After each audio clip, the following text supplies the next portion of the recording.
দেশি ভিসা সবার বিশ্বাস।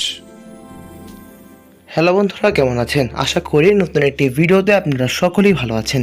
বন্ধুরা, বর্তমানে মালয়েশিয়া কলিং ভিসার সর্বশেষ আপডেট আমাদের হাতে যা এসেছে তা নিয়ে আলোচনা করা হবে। বন্ধুরা, মালয়েশিয়া কলিং ভিসা কিন্তু ইতিমধ্যেই খুলতে চলেছে, তাই বন্ধুরা পুরো ভিডিওটি আপনারা মনোযোগ সহকারে দেখতে থাকুন। বন্ধুরা, মালয়েশিয়া কলিং ভিসা 2024 সালে বন্ধ হয়ে গিয়েছিল, তাই নতুনভাবে মালয়েশিয়া কলিং ভিসা 2026 সালে খুলতে চলেছে। এতে করে সাধারণ জনগণ এবং সাধারণ মানুষ খুব সহজভাবে মালয়েশিয়াতে যেতে পারবেন।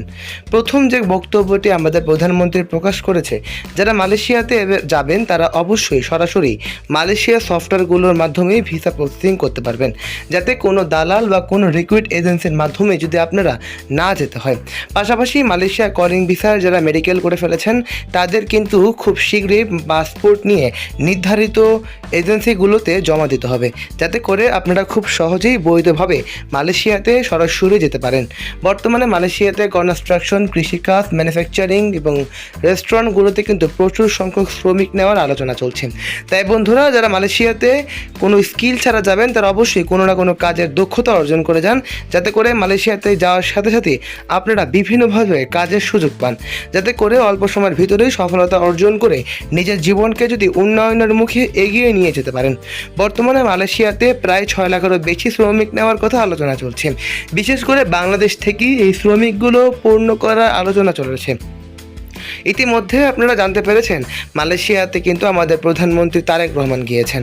এর মূল উদ্দেশ্যই ছিল কিভাবে মালয়েশিয়ার শ্রম বাজারটিকে নতুন করে শুরু করা যায়। তাই বন্ধুরা, যদি আপনারা সুযোগ হাতছাড়া না করতে চান, মালয়েশিয়াতে যাওয়ার জন্য আমাদের কাঙ্ক্ষিত নাম্বারগুলোতে যোগাযোগ করুন। আমাদের সাথে যোগাযোগ করলে সকল ধরনের সাহায্য, সকল ধরনের সুবিধা পেয়ে যাবেন।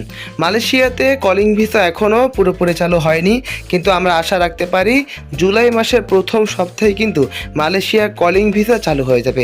এতে করে সাধারণ জনগণ এবং মানুষ খুব সহজভাবেই বৈধভাবে মালয়েশিয়াতে অ্যাপ্লাই করে যেতে পারবেন। আজ এ পর্যন্তই। ভালো থাকবেন এবং সুস্থ থাকবেন। চোখ রাখবেন দেশি ভিসা চ্যানেলে। আসসালামু আলাইকুম।